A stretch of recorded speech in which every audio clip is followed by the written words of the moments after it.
Hello, my friends, and welcome to week 0 of the high school football season. You have found us once again. Yes, this is the End Zone on ABC 15. It's just the beginning of a long season and a long journey for all of our area teams in their quest to reach Orangeburg, which of course is the site of the state championships yet again. We had several make it last year, but they fell short. This year they're hoping to get over the hump and bring home the hardware. We got a packed show for you tonight. A lot of really good games, none bigger than the Friday Night Rivals game of the week. It's usually the last game of the season, but now that these two old Florence rivals are no longer in the same region, it's the first game of the season. And who are we talking about? None other than West Florence and South Florence. Let's go to Bruin Stadium and get the action going. Third quarter, 7-0 South Florence. But here come the Knights. Keyshawn Johnson, that's the name to remember, my friends.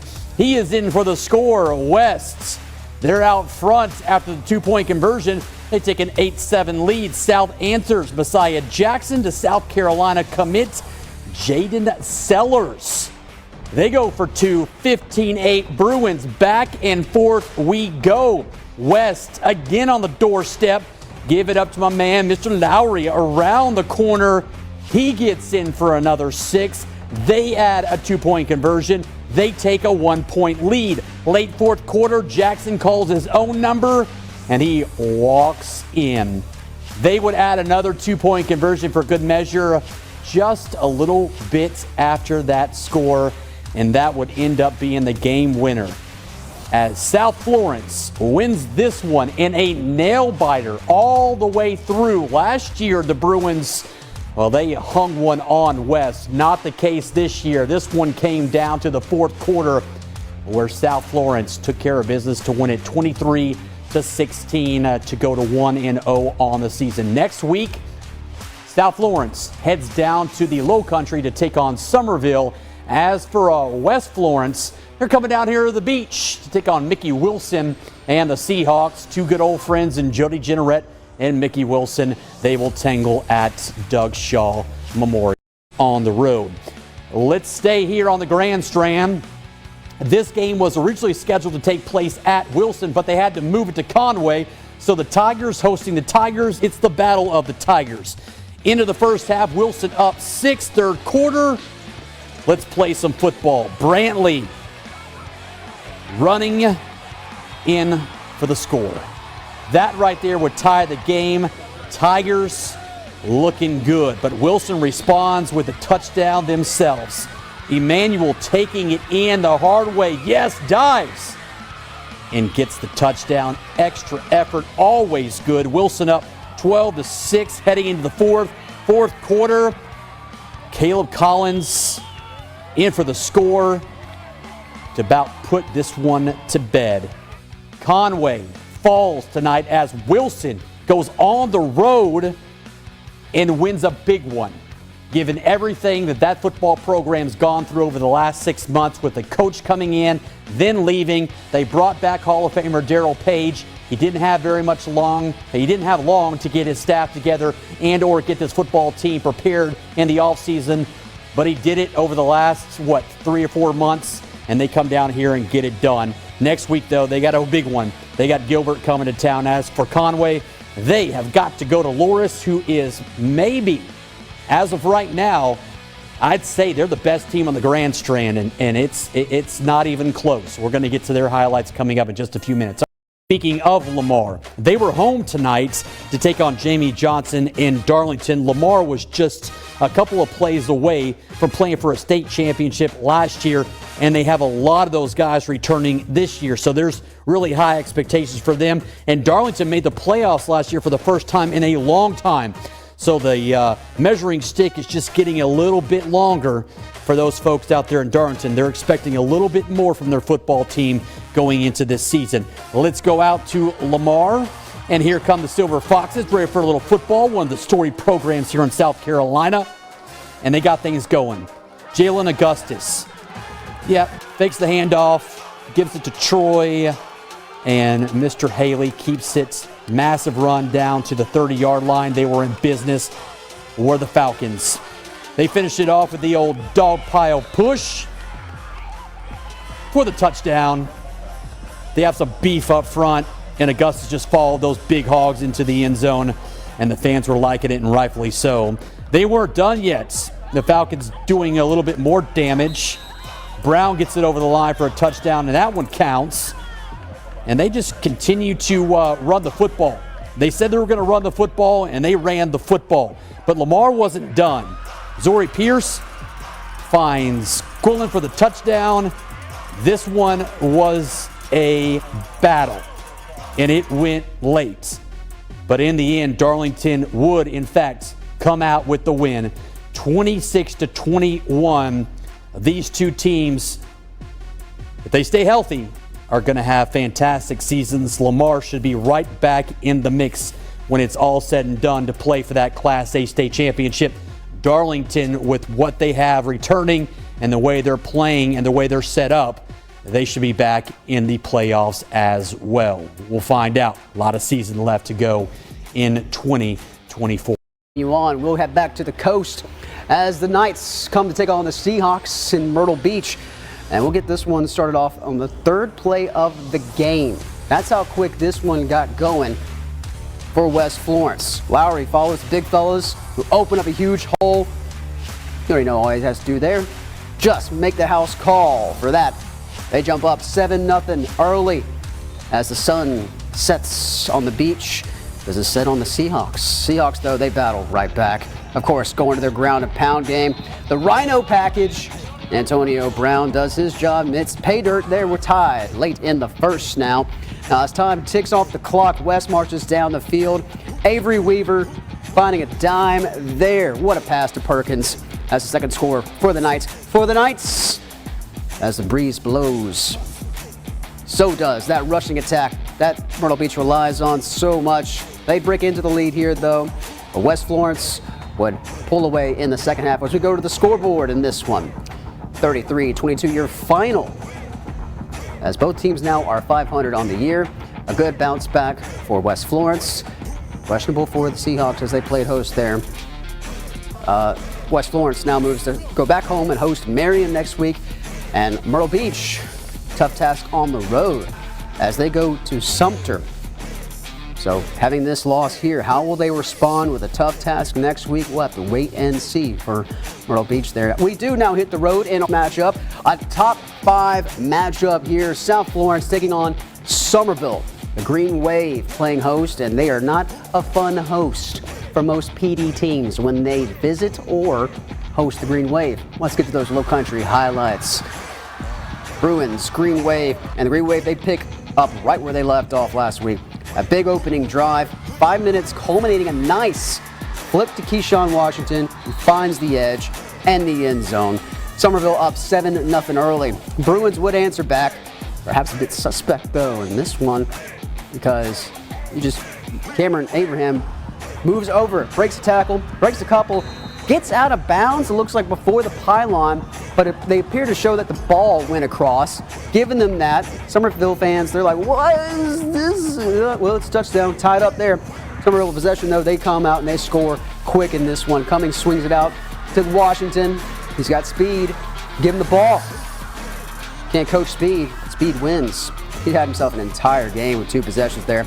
That would make a 14-7 Green Wave lead, and we go to the scoreboard on this one. They would continue to roll. South Florence having an early season loss and a considerable one, falling to number 4, Somerville, the number 2 team. And we got some questions now on that long drive back from the low country.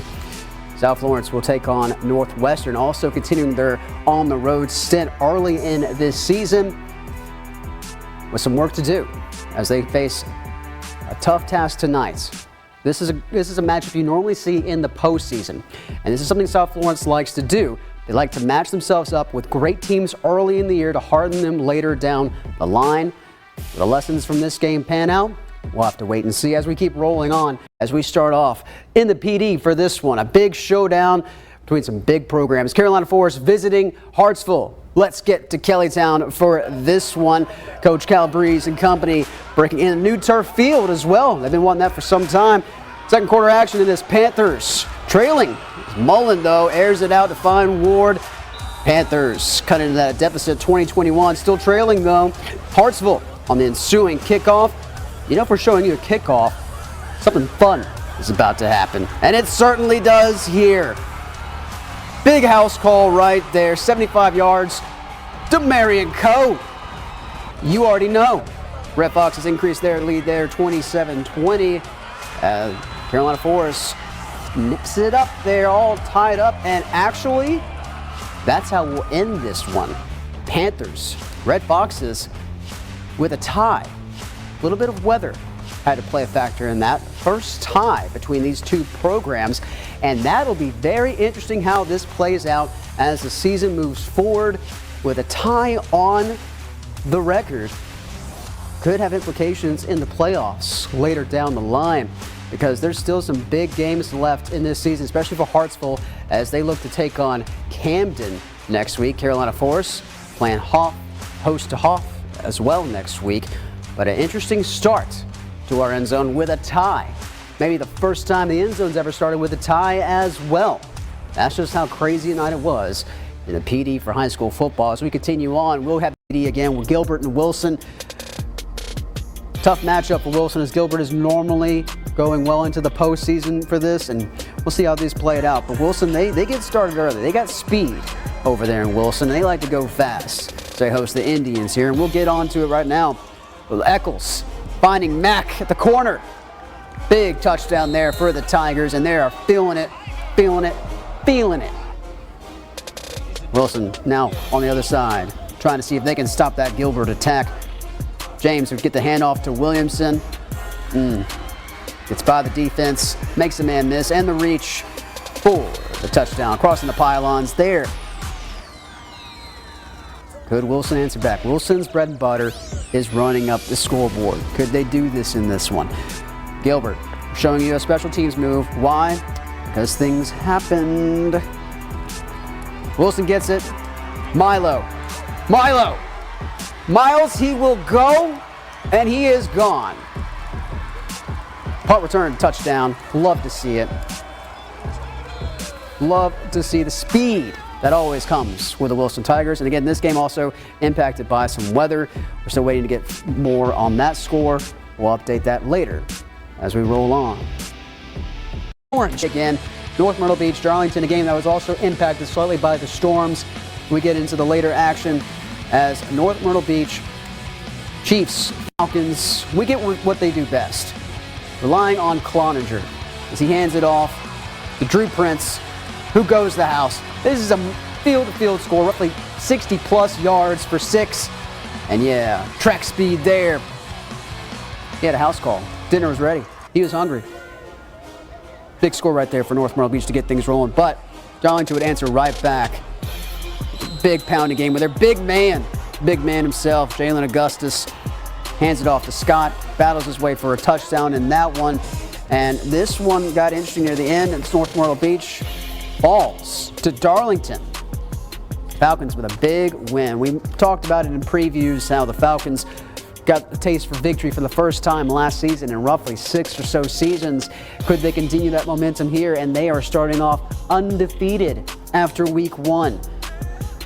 Something special is in the water up there in Darlington right now, as North Myrtle Beach continues to have close games that just don't pan their way. We've seen this story before, but can they rewrite it as they take on a favorable West Brunswick team as they go across the border to take on the Trojans? And Darlington with a tough matchup next week as well, but they're going in riding a high win as they host Lugoff Elgin. Florence, shall we? Second-ranked Dillon, perfect on the young season, taking on a Wilson club who's been rather feisty, coming in 1-1 on the year. We pick it up second half, 22-0 Dillon at this point. And boy, they were hitting up there. Day Williams stopped by Jalen Boston right in his tracks. The Tigers like to play some stingy defense, but Dillon does as well. Zion Mack, well, he is going to get tackled by a host of Wildcats, the nasty cats they like to be called. Hamilton tries the fake handoff and keeps it, but the read by Wilson is promptly stopped. Defensive battle back and forth in the second half. No points on the board. So those 22 that Dillon put up in the first half would be your final score, as Dillon wins it 22-0 over Wilson to run their record to 3-0. Andy Wilson, their second loss of the season, with the Tigers heading across town next week to take on their rivals from West Florence, whom we will talk about here shortly. As for Dillon, they'll go back to Memorial Stadium and the friendly confines of Dillon, South Carolina, to welcome the Swamp Foxes from Marion. Arlington off to a great start, 2-0 on the season. Big test for Jamie Johnson and his Falcons tonight as they entertained Lugoff Elgin up there at the Nest. And with that, we go to where NASCAR is made and NASCAR is run. But tonight we're talking more football. Falcons third quarter trailing 14-6. Demons would tack on another one. Fitzgerald's flicks it out to E.J. Richardson for 6. That increases their lead to 21-6. But Jalen Augustus and company knew they had the work cut out for them trailing, but they continue to fight.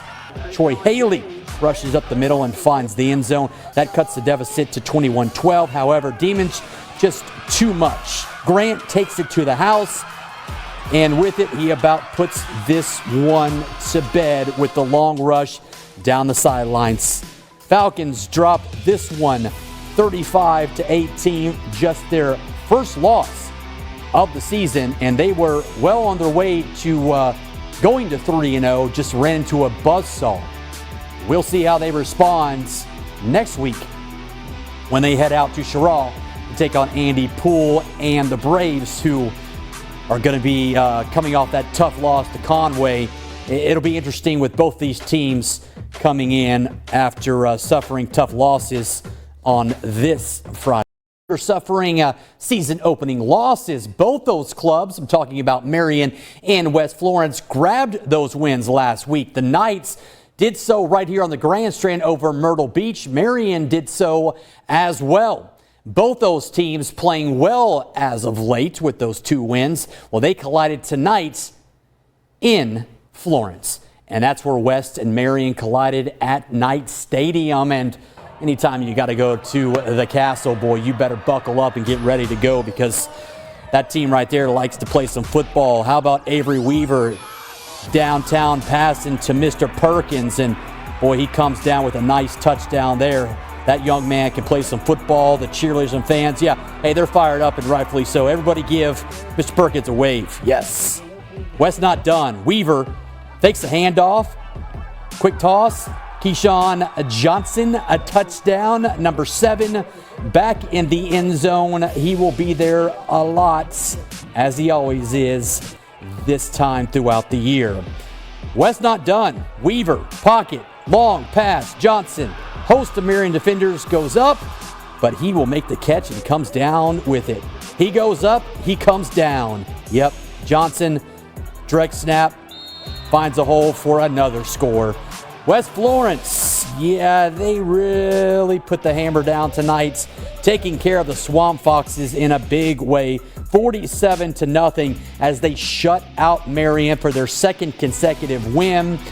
Big last 2 weeks for Jody Jenneret and the West Florence Knights.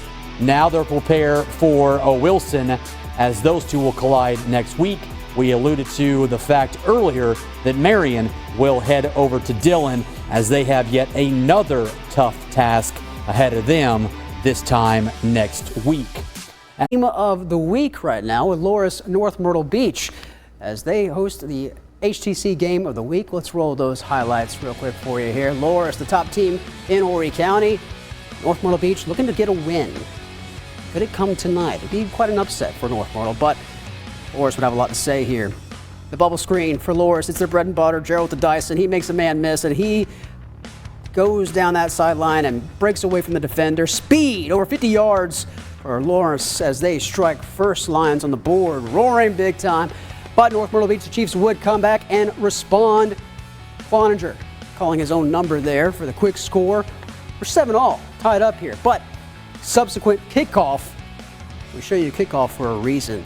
No time at all for Loris as they would respond with this. Kickoff return finds daylight. That is all the way to the house. No question about it. Grim Lewis. A grim outlook for North Myrtle Beach after that score. As we show you the scoreboard in this one, 41-14 Loris on top as they remain undefeated and the Chiefs remain winless. Heading now to Marion. We got the Bruins hosting the Fort Dorchester as they get warmed up here. Patriots in town.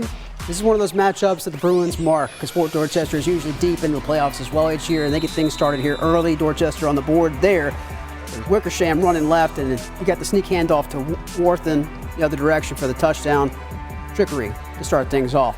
We go back though to Fort Dorchester as well as on the ground. They're finding success, pounding through the secondary. Here's Warthen.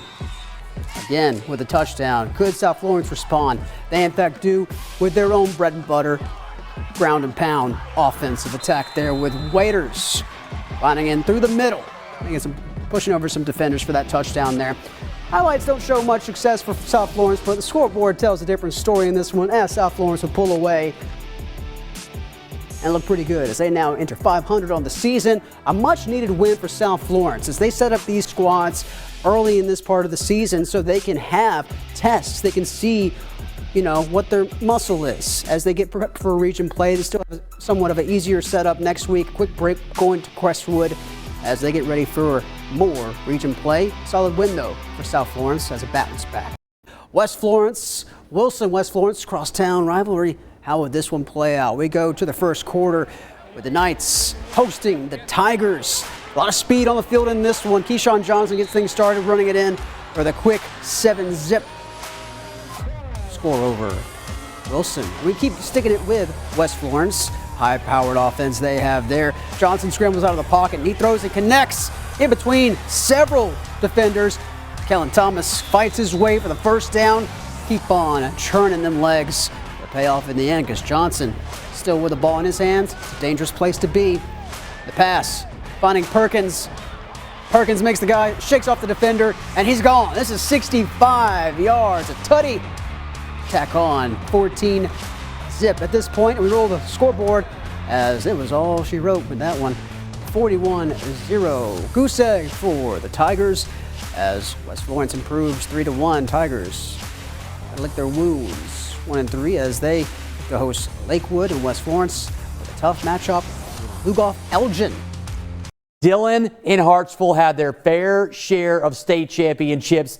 These two have played 3 consecutive years, and I tell you what, it's been one heck of a battle over the last 2, and tonight it was again. And with that, we head out to Kellytown Stadium. The number 1 team in 3A Dillon coming out and came out strong. How about Mr. Felton?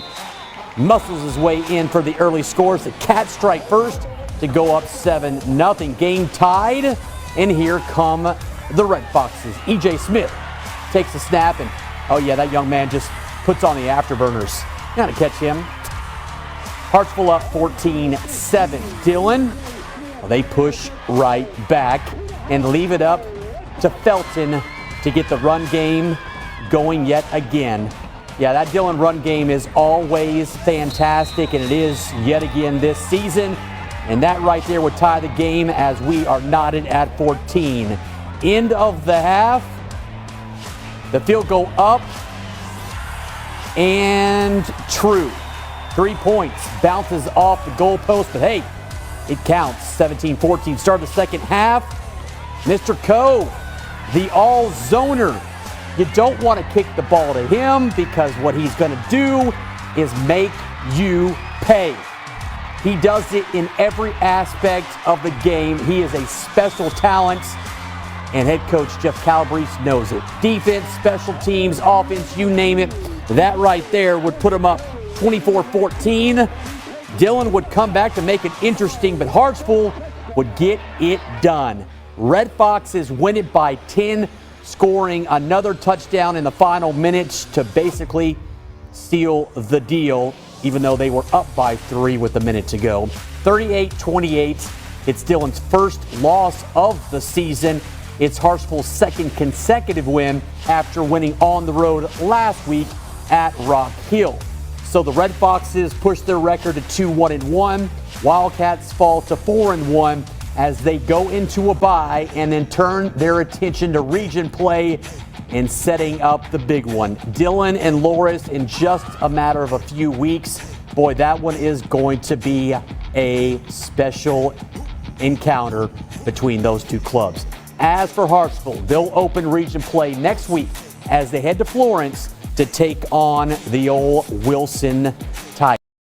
With the Wilson Tigers taking on Lakeview to open region play, the region opener for the Tigers. And with that, we go to Tiger Stadium and see what the old Wilson Tigers can do in this one. Brian Brooks looking and throwing, but throws to the wrong guy as Mr. McWhite comes up with the INT and takes it back a little bit further down. Then Tristan Howard delay fake handoff and then rumbles in for the score to put Wilson up early on top 7-0. But Tigers weren't done. How about Howard, a long hang time pass here to Mr. Myers. 15-yard strike in for the score. Wilson looking good, up 14-0 at the break, but the second half would be all Lakewood. This one went into overtime, and that was where Lakewood would win it, as they would outscore Wilson 17-0 in the second half to hand the Tigers their fourth loss of the season heading into region play next week, with Hartsville coming to town. So it doesn't get any easier for the Tigers as they prepare for one of the better programs in our viewing area. Hartsville Wilson region opener for the Red Foxes, second for the Tigers. Red Foxes heavy on the run, their bread and butter. Akeem Waters, the workhorse on this Friday night. Follow the Big Hogs to the promised land. Hartsville on the board as they dominate the ground game. No reason to shy away from what's working. Waters, one more time. The touch, his second of the quarter. The senior starting to find his groove. Extends the Foxes' lead to 14-0 as Wilson struggled to stop the boys up front. For good measure, what about Waters doing it again? Finds pay dirt for the third time in the first quarter. Hartsville up 42-0 at the break. They took the foot off the pedal in the second half en route to a 49-6 win, their third straight for the Foxes, as they head home to take on Lower Richland next Friday. We go now to Class 4A. Darlington playing very well. In fact, they are leading this region entering the night. However, you have to knock off the champ to be the champ. And the Falcons had to do that tonight as they went to South Florence, because the Bruins are still the ones to beat in flexing their muscle and playing really well as of late. And with that, we go to Florence. And here come the Bruins, wasting little time getting their offense rolling.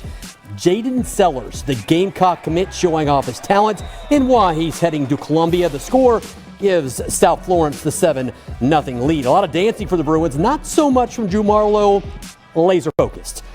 How about Zion Gilbert? Up the middle and in from a few yards out. South putting on a clinic for the home crowd, not unlike they've done for the past several years. 14-0 Bruins. For good measure, Messiah Jackson, he'll roll out, quick strike to Bruce Thompson. He'll walk in for the third score of the first half. South did a lot of that tonight, rolling past the Falcons 60-6. And that, my friends, is why they are still the team to beat for that region championship. And if you want to throw it in there, they will be standing tall when the regular season comes to a close and playoffs start, given what South played in their non-region. It's going to be good down the stretch. They will go on the road to Lakewood next week. As for Darlington, they go into a bye and try to recoup. In Florence, as Wilson entertained Crestwood in a region clash for the Tigers. And it's always a beautiful sight over there at Wilson High School. And of course, it was again tonight. Check out the crowd. Always a packed house. Crestwood from inside the end zone, but Wilson comes up with a host of defenders to pull off the safety. Yeah, that's good defense there by the Tigers. Band fired up, and they should be. Give the defense some love. Wilson going to work from their offense. Brandon James. Well, he tries to hold, and he can't be held. He breaks a few tackles, and then he's off to the races. 45 yards for the touchdown. And Wilson getting on the board for the second time after the safety. But Crestwood would answer that touchdown with one of their own. Jordan Mickens. You can't leave that man doing that thing right up the middle and right into your house. Crestwood goes into Wilson and beats the Tigers tonight 28-9 as Wilson drops to 0-3 in region play. And yeah, it's just been one of those years. You know, Coach Page said he had some talent, but it was going to take some time for that group to gel.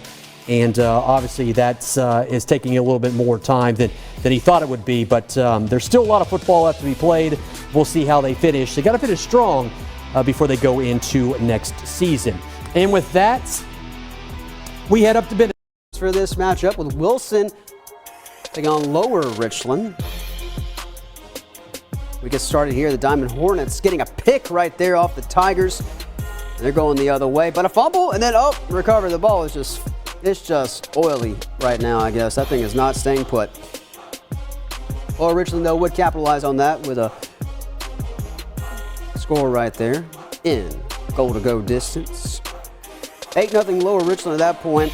Wilson attempts to go on a first down, but they didn't see that going. That was the 2-point conversion there. Of course, if your kicker is that thick, give him the ball. Make wonders for you.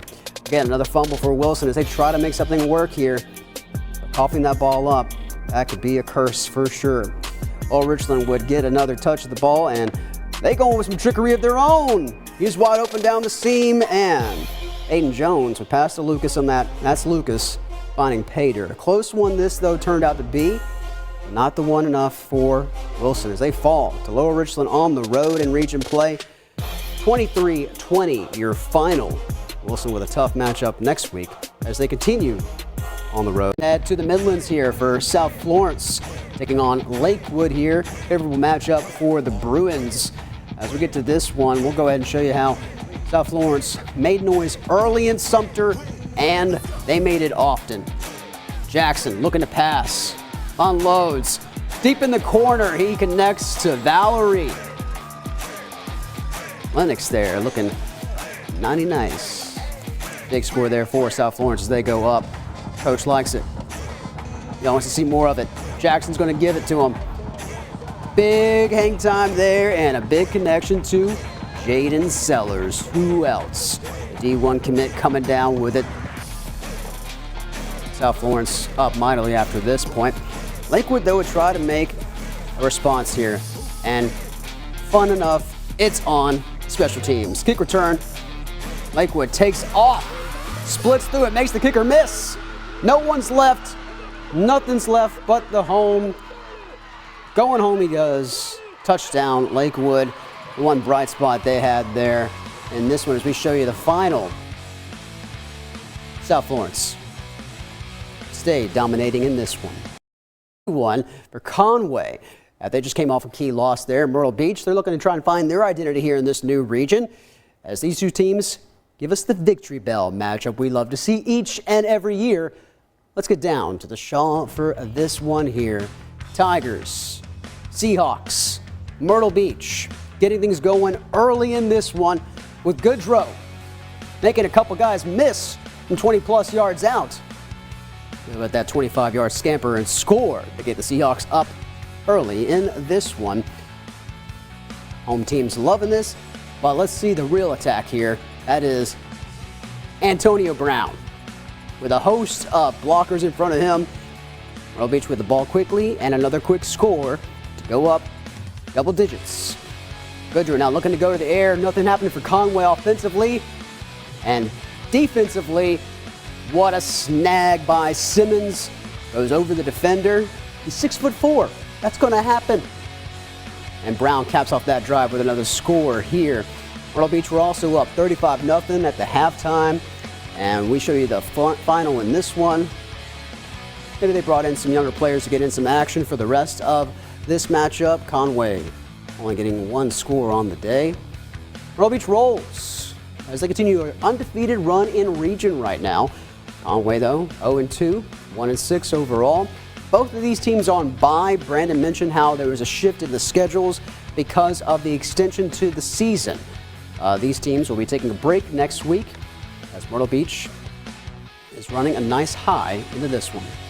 That's a quick look at some of our larger schools in this area. Don't go away, though. We still have much more coming up on the End Zone. Grand Strand. We go back to the Midlands now for a big matchup for Hartsville as they take on Crestwood. Remember, a bunch of these teams, they were regioned over the past year, and some of these teams are now facing teams more into the Midlands.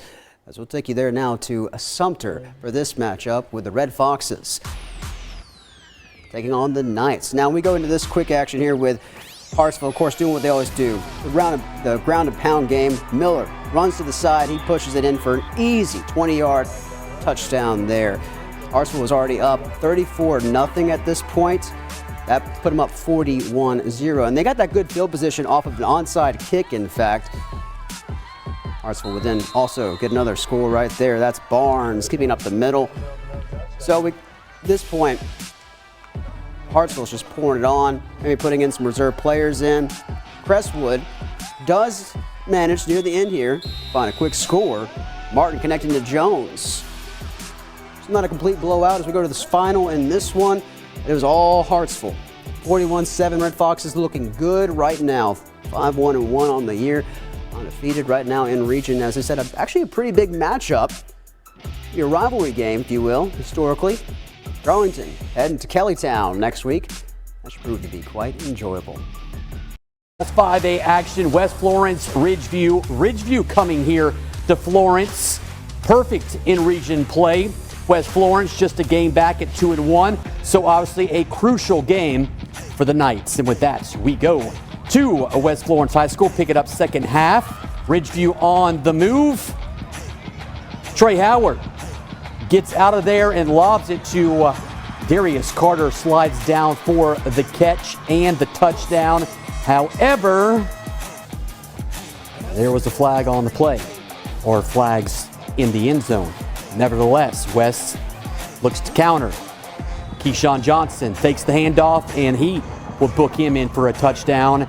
And Jody, well, he understands he's in a dogfight, and that continues here because Ridgeview, well, they'll counter that touchdown by Johnson with one of their own right up the middle. Not the way this Knight defense is built. They do not give up touchdowns up the middle. Ridgeview would all about seal it later on in the ball game with yet another tough run and another touchdown. That would break this one open. Ridgeview wins it 41-16. Second loss for the Knights in region play, and both losses were by double digits, losing to Sumter a few weeks ago and now to Ridgeview. However, still a lot of football to go. West Florence on the road next week as they head up to Westwood. We'll see if they can bounce back then. Florence to South Florence as Wilson made the short drive over for a little Florence rivalry, and we pick it up here after Wilson kicks it off in their own territory. The first play of the game, Myers looking to pass, goes straight to the guy in the blue. Rosado takes it in for the touchdown. 10 seconds into the ball game. He's excited. South's excited because they're up early on. Moments later, Messiah Jackson in company looking for more. Trey Leonard jogs in right up the middle. Marlowe happy to see that. His football team is starting to click, and things are going their way. Wilson facing fourth down on a punt. Jaden Sellers, the future Gamecock, dips and then rolls right through two guys to start the momentum, finds a path, and there's no stopping that man there. The Shrine Bowler takes it to the house, and this one was all but done at that point. South Florence cruises past Wilson 69-14 as they remain perfect in region play. Wilson has a bye next week. They'll try to fix some things and try to get going in the right direction to end the season going into the offseason. As for South Florence, back home next week, as Lower Richland will make the trek down from the Midlands to take on the Bruins as they look to remain perfect in region, which would set up something interesting. When I say interesting, I'm talking about Hartsville, because coming into tonight, the Red Foxes were also perfect in that region as they entertained Darlington, who has played really well thus far this year. We pick it up second quarter, Hartsville up 20-0, and they put my man Webb Barnes in, and he says hello right up the middle. 27-0 Red Foxes at the break. Third quarter we go. First drive in the second half. Miller punches it in for Hartsville, and they extend their lead to 34-0. Jamie Johnson, none too pleased. He won't like this either, because Miller breaks off another big run and scores yet again. They just kept piling it on. Hartsville up 41-0. We move fourth quarter, looking to seal the deal. Keeson Hawkins sets up a 1-yard touchdown run after that nice little pitching catch there. Hartsville goes on to shut out Darlington 55-0 to remain perfect in region play. And if they can handle their business, and South Florence does as well over the next couple of weeks, those two will be at South Florence at the end of the season to determine the region champ. And I tell you what, it's only fitting, because Hartsville and South Florence are the only two local teams that are currently ranked in Class 4A in our area in the state of South Carolina. Looking forward to that. We'll see how it plays out as we get closer to week 10. It's West Florence, the Knights, looking to bounce back after last week's loss. This is a big game for them in terms of seedings in the Class 5A postseason, up in Columbia to take on Westwood, who sits above them, entering the Knights. So here comes the Knights, ready to play a little football. Red Hawks looking to capitalize early. Carter scrambles, looking for something, tucks it and runs it. The only problem is he gets tackled and drops the pigskin. Knights recover at the Red Hawks 30-yard line, and then they would go ahead and plow it in. And Thomas runs it in on his own. 7-0 West Florence on the kickoff. It's shorts. West Florence's Bobby Patterson. Remember the name. You're going to hear it a lot. He's all over it. They take over yet again. On that drive, handoff to Zion Hill. And where did he go? Well, he gets plenty of space and down inside the 5-yard line before he's tripped up. Very next play, Tristan Collins pitches it in and gets it done. Knights go up 13-0, and they would end up winning this one 13-8, and it's a big one. That puts the Knights 3-2 in region play, right there back in the thick of that 2-3 race. So, you know, Sumter obviously is the head of the class right now in that one. So is Ridgeview, but the Knights are right there behind them, battling for that third and fourth seed. So we'll see what happens as they go into a bye next week, and then they will end up getting themselves prepared for the postseason. Ever since they had that tough non-region schedule, when they hit region, boy, they have revved it up and they've been playing well. Undefeated coming into tonight in region as they hosted Lower Richland. We go back up to Florence to see how the Bruins would play between the Diamond Hornets. Messiah Jackson. How about Lennox Valerie coming up with a fantastic grab over the defender for the catch and the touchdown. Cheerleaders, yeah, they got something to cheer about there. But Lower Richland, they storm right back. Aiden Jones, the keeper, puts on the brakes and just barely gets through the defense. But he does score, and we got ourselves a tie ball game. So the coaches go back to work, and so does Jackson. Hand off to Trey Leonard, who's been hot as of late. Yeah, you're not going to catch that young man when he puts on the burners, and he does just that. He is gone. South Florence would go on to take care of business after that point as they would take the lead and then go ahead and put the pedal down to take care of Lower Richland, 36-19 to run their region record to a perfect 5-0, 7-2 overall. And that means that we're going to have ourselves a ball game next week at Kellytown Stadium. So buckle up, my friends, and get ready. South Florence, Hartsville Region Championship on the line. Both teams playing well, both are talented, and both are perfect in region play. It is going to be one heck of a football game a week from tonight up in Hartsville, South Carolina. Darlington and Crestwood. Darlington really needed this victory in terms of seeding for the playoffs at home to take on the Knights. We go to this one, and it was tied late in this ball game, 14-all. Crestwood looking to kind of blow it open, but man, you got to give credit to the Falcon defense because they came up strong. The nice stop there. Coach Johnson screaming to his defense, and they would come up yet again. Big stop up the middle. Yeah, you're not going to run up the middle on the Falcons. Their defensive line is very stout. Hey, the band plays on. Then check out Smalls. Plays it to perfection, comes up, gets the sack, and that would make Crestwood have to give the ball back to Darlington with 42 ticks on the clock. Augustus looking for the home run ball, throws it up, but it's picked off by Crestwood, and they're going the other direction. They cut it back, and nobody from Darlington is anywhere near that man. That would end up being the game winner. Heartbreak City for Darlington. They lose it in the final minute, 21-14, to drop to 2-3 in region play and 4-5 overall. They'll remain home next week as they welcome Wilson to town to close out the regular season. Big ticket item event of the evening, a top 10 matchup. South Florence taking the trip to Hartsville to take on the Red Foxes. Both teams sitting pretty near the top. How did this one pan out in Kellytown? Let's get on it. We begin with the Bruins visiting the Red Foxes, a matchup we've penciled in all season long. And we get started through the air with some big fireworks as Smith connects to Span. And in just a short span of time, Red Foxes on top. But the Bruins, they answer right back with their bread and butter, the ground game. Gilbert rolls in there, follows the big boys. We are all tied up as we roll to the second quarter action. Jackson, Gilbert, you know him, you love him, makes many miss. If you don't tackle that man, he'll keep going forward, and he does, into the end zone, trucking it there.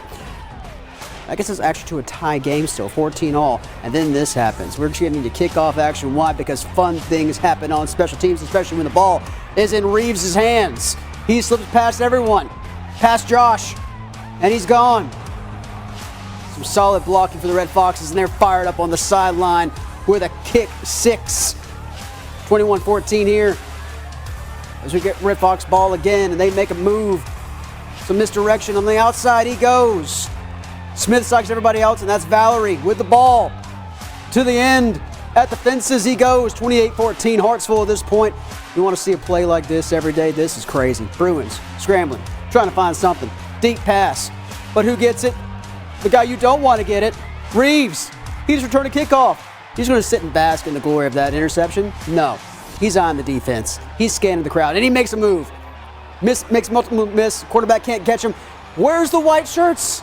Nowhere near him. He breaks a couple. That's about 3 or 4 tackles there, and he's gone.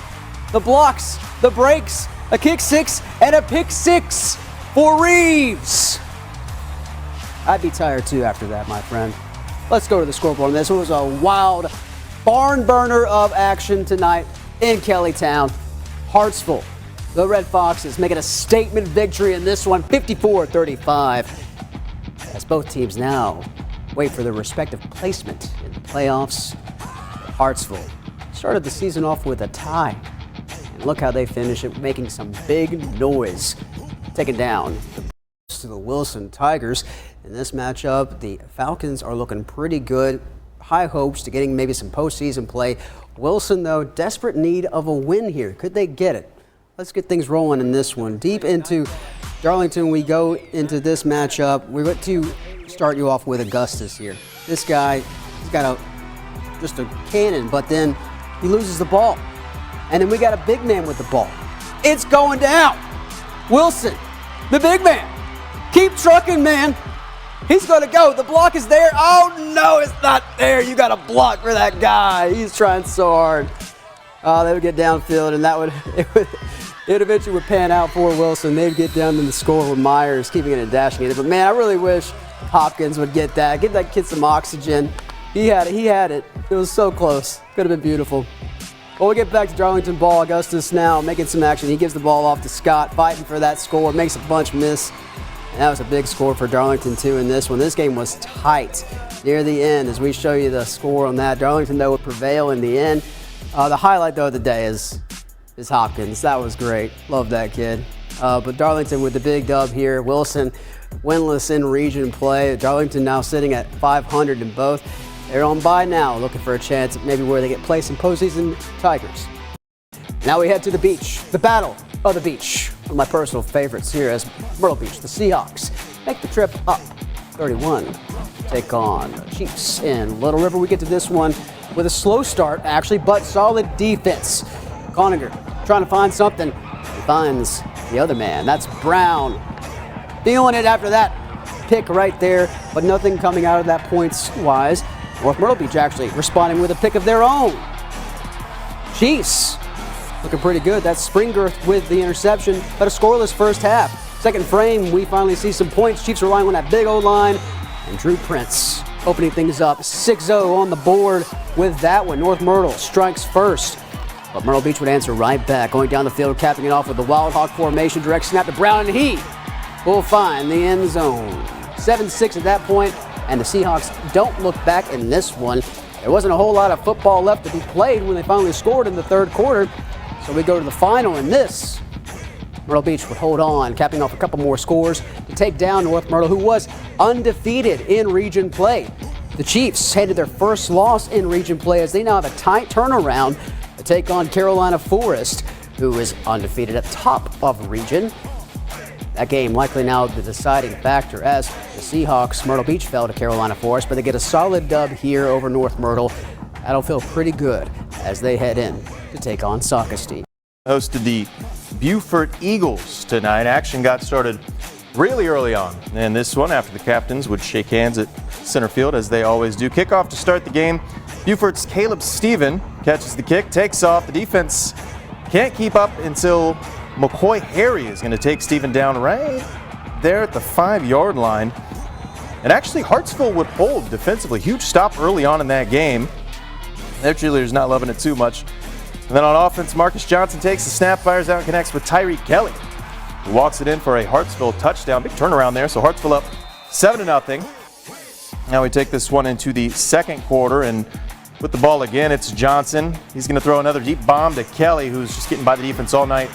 Crazy catch, flips it up to himself. Looked like that Alabama-Georgia play from a couple weeks ago. So Hartsville up 14-0 there. 2 straight long scoring touchdowns. Eagles, though, would push back. Samari Bonds finds Xavier Tobias, who runs it in for 6. So Hartsville up 14-7 towards the end of the half. But they would go on to run away with this one in the second half. Red Foxes take it 45-21 to move on to the second round. Where they entertained Brooklyn Casey. A lot of points in this one tonight. We're going to start off in South Florence with Brooklyn Casey. It's going to be their quarterback, Eunice Aspia. He's going to throw it deep to Tyree Johnson. Past the defense, able to turn around, get it, and walk in for a touchdown. South Florence have coached. Great program up there in the PD. They're not going to like that too much. They're locked in, and they would come right back. Messiah Jackson takes the handoff and tosses it to Bruce Thompson. Thompson sidestepping a couple of defenders there. He gets by 2 or 3 guys before he's finally brought down. Now it's Jackson handing it off to Zion Gilbert, running up the middle, fighting and finishing out the rushing touchdown. Bruins, of course, loving it. That's what they expect up there in South Florence. Cheerleaders getting in on the action. Good crowd tonight. Now second quarter, Jackson hands off to Trey Leonard. He walks in pretty easily, almost untouched for the touchdown. So Bruins had the lead, and they wouldn't really look back in this one. 56-20, the final from South Midland Valley in the PD tonight in round 1 of the playoffs. Good game there. We're going to pick this one up in the second half. It was a tie game, 8-8, and again, this was a barn burner. Darlington's Jalen Augustus keeps it, outruns the defense to the right side for a touchdown, so that puts them in the lead, 15-8. They're going crazy there, but again, this was a back and forth second half. The Falcons getting the lead early on, coaching them up there. Midland Valley, though, would respond. It's going to be Xavier Getter who hands off to Preston Smith. He plows through the defensive line, and tough run there to finish it. So we're tied there 15-15. And later on in the second half, it's going to be Augustus again who's going to keep it himself. Down on the goal line, fight through the defense there. Doesn't look like he's going to get in, but he does. So that puts up Darlington 22-15, and that would end up being the difference. So really tight game, a huge win there for Darlington as they move on to the second round after a tough one. We move over to Class 4A. How about Darlington making the trek back over to Kellytown to take on Hartsville? Second meeting of the season between these two. Hartsville dominated the first meeting. Hopefully Darlington was trying to see if they could return the favor, but on their opening drive, Miller runs in for a touchdown, and that would put Hartsville up early 7-0. Red Fox's next possession, well, they're looking for a tad bit more. Casey Hawkins coming up with a nice grab on the pitch and catch, and he is on the doorstep down to the 1-yard line. They bring in Akeem Waters, and you know what's going to happen. It's a touchdown. The big fella punches in for the second score of the night. Hartsville up 14-0. Let's go second quarter. On the first play of the second quarter, Darlington's Jalen Augustus keeps it and rumbles 50 yards to put Darlington on the scoreboard. A special young man is that kid right there. The successful two-point conversion, and it's 14-8, so we got a ball game. But right when it looked like it was going to be a ball game, Darlington turns the ball over on the muff kick return, only to throw an interception, as you see right there. And this would end up being all Hartsville as they would break this one open in the second half to win it 49-16 as the Red Foxes send the Falcons home for the season, and they send themselves to the third round, which will be yet another doozy, which we're going to talk about here shortly. Let's go to Florence. How about West Florence taking on North Myrtle Beach, an old rivalry of Class 4A region foes? Well, they met in the second round of the Class 5A D2 postseason. Myrtle Beach with the ball first. Cloninger hands it off to Jane Williams.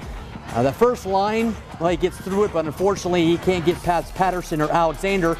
They take him down, and then Askew picks it up on the fumble, and he's going back the other way, finally pushed out of bounds, but the turnover helps their cause. Avery Weaver pass to Perkins, and he'll come down with it. Man, I'll tell you what, that's been a nice 1-2 combination for Jody Jennerette this year.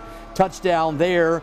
Of course, everybody in the stands cheering along as they should. West looking for a little bit more, and Weaver wouldn't hesitate, throws it to Thomas, falling and making a diving catch for the touchdown. And Jody Jennerette just looking on as his Knights are putting a whooping on the Chiefs thus far.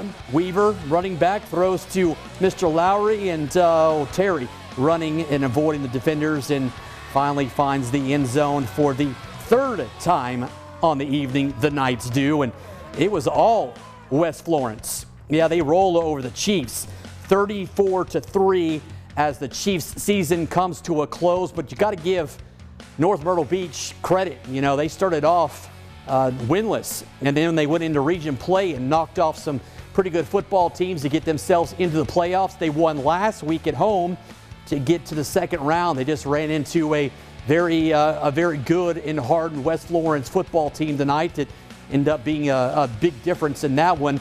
But for West Florence, it doesn't get any easier because now they take on the #1 team in the state of South Carolina as they have to go to the Midlands to take on Irmo.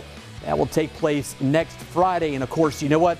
Knowing Jody Jennerette and his program, they are licking their chops for an opportunity to take on Irmo, knowing that they had to get past the Yellow Jackets if they wanted to win a state championship. They got that opportunity next week. Pick it up here in the second half. Let's get things going. Messiah Jackson having a nice season for Drew Marlowe. Looks to pass and throws one to Bruce Thompson. The diving grab for the touchdown. And at that point, it looked like the Bruins were starting to pull away, and they're not done, though, as Marlowe continues to coach.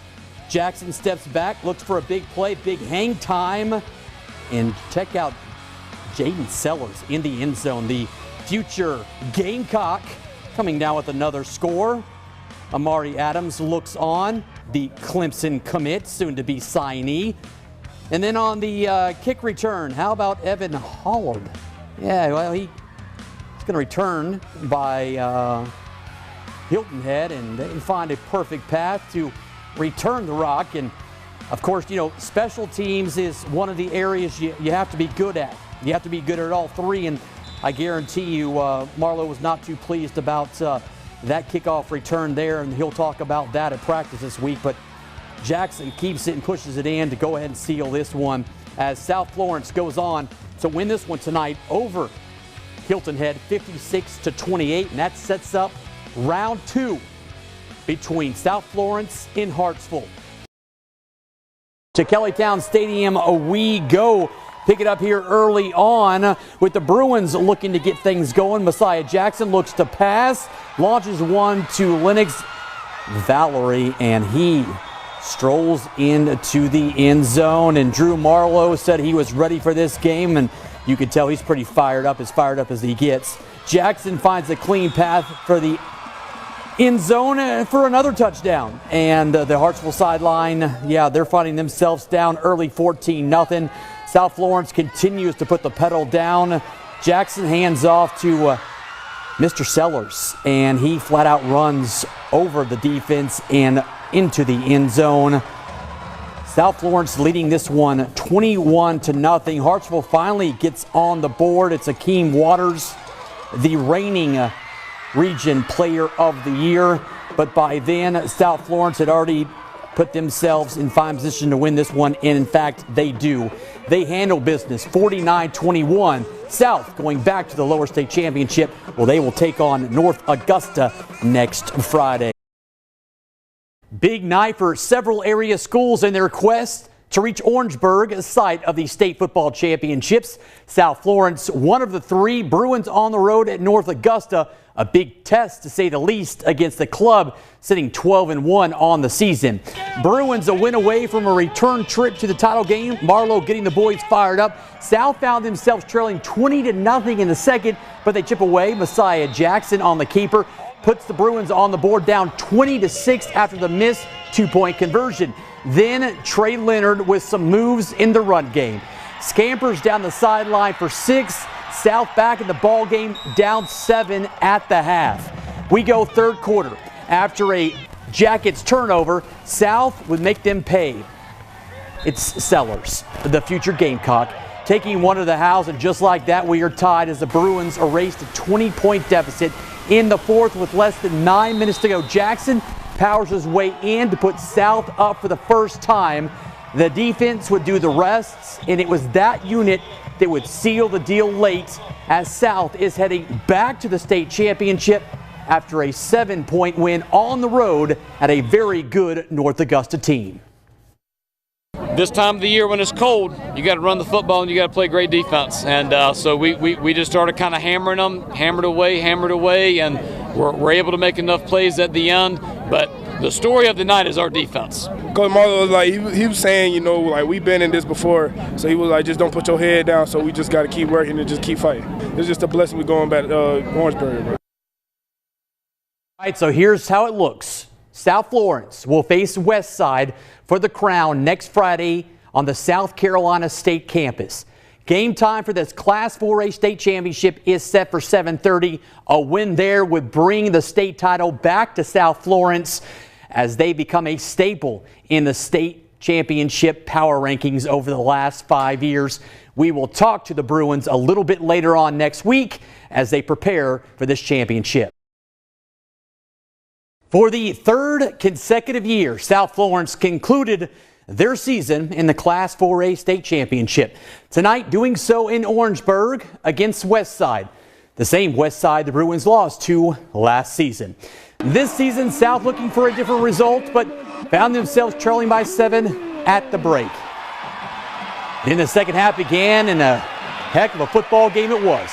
Bruins down 28-21. They marched down the field. Messiah Jackson hits Jaden Sellers, who had one of the best championship performances I've seen in quite some time. Ties the game at 28. Rams answer their next possession. South Carolina signee Cutter Woods That was a perfect strike to a streaking Bomar, who runs right past the Bruins secondary, giving Westside the edge once again. Back come the Bruins, and once again it's Jackson going to Sellers, who came down with his third score of the night. 131 yards on just 7 catches. The future Gamecock tied the game at 35. With 2 minutes to play, South on the doorstep, Trey Leonard knocks it down. Bruins take their first lead of the night. Rams would score, then go for the win, only to have Cameron Coe come up big to end the threat. South would hold on to capture their second title, 42-41, in one of the most entertaining games in quite some time. Maybe not so much for Drew Marlowe, however. You know, after last year's loss, you know, and the pain of losing that one in the last 15 seconds and, you know, getting a chance to win it in the last however many seconds. Just so proud of our kids. We've been so blessed here at South Florence over the last 5 years. And, you know, for whatever reason, the Lord has just decided to shine his favor on us, and we're so thankful for the way he's blessed us. It's a blessing. You know, we lost last year, unfortunately, to the same team. But, you know, we came back harder. We came back working for 365 days. So, you know, we just came out with this dub. I mean, last year, it made my blood boil watching them get a trophy. And this year, like this whole year, it was my revenge tour for them.